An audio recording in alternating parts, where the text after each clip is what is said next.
গাজীপুরের শ্রীপুরে রসালো লিচুর সুনাম রয়েছে দেশ জুড়ে। তবে এবার আশানুরূপ ফলন না হওয়ায় হতাশ কৃষকরা। গত বছরের তুলনায় অনেক বাগানেই ফলন কম এসেছে।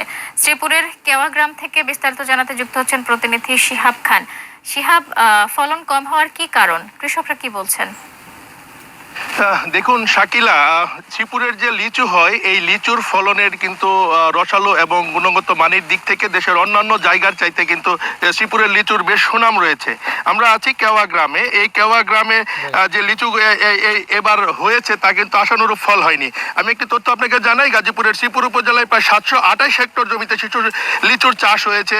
চলতি বছর লিচু উৎপাদনের লক্ষ্যমাত্রা ধরা হয়েছে প্রায় 4000 মেট্রিক টন। শ্রীপুরে কিন্তু চায়না থ্রি, বোম্বাই, পাতি, কদমি সহ বিভিন্ন জাতের লিচুর চাষ করা হয়। তবে এই উপজেলায় চলতি মৌসুমে আশানুরূপ ফল হয়নি।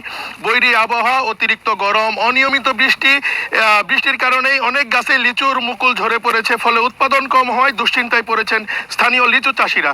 শ্রীপুর পৌরসভার কেওয়া, টেপিরবাড়ি, তেলিহাটি, উজিলাপ সহ উপজেলার বিভিন্ন বাগান ঘুরে দেখা গেছে অন্যান্য বছরের তুলনায় লিচুর ফলন এবার অনেকটাই কম এবং তুলনামূলক কিন্তু সাইজও লিচুটা অনেক ছোট। আমি কথা বলেছিলাম স্থানীয় চাষিদের সাথে। মৌসুমের শুরুতে গাছে ভালো মুকুল এলেও পরে কিন্তু অতিরিক্ত গরম, তাপদাহ, অনিয়ন্ত্রিত আবহাওয়ার কারণে মূলত মুকুল ঝরে পড়েছে, নষ্ট হয়ে গিয়েছে। অতিরিক্ত গরম এবং অনিয়মিত বৃষ্টির কারণে মারাত্মকভাবে ক্ষতিগ্রস্ত হয়েছে সব লিচুর বাগান। এতে কিন্তু উৎপাদন খরচ তোলা নিয়ে শঙ্কায় রয়েছেন কৃষকরা। এদিকে কালবৈশাখী ঝরে পড়া লিচু কিন্তু বাজারজাত করছেন মালিকেরা।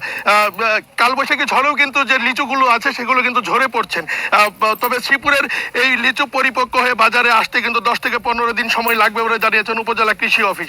উপজেলা কৃষি অফিস সূত্রে জানানো হয়েছে, লিচুর ফলন ঢালাওভাবে খারাপ হয়েছে বিষয়টা কিন্তু তা নয়।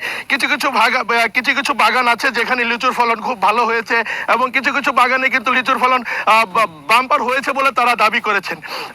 তবে লিচুর ফলন যাই হোক না কেন, যদি কৃষকরা সঠিক মূল্য পায় তাহলে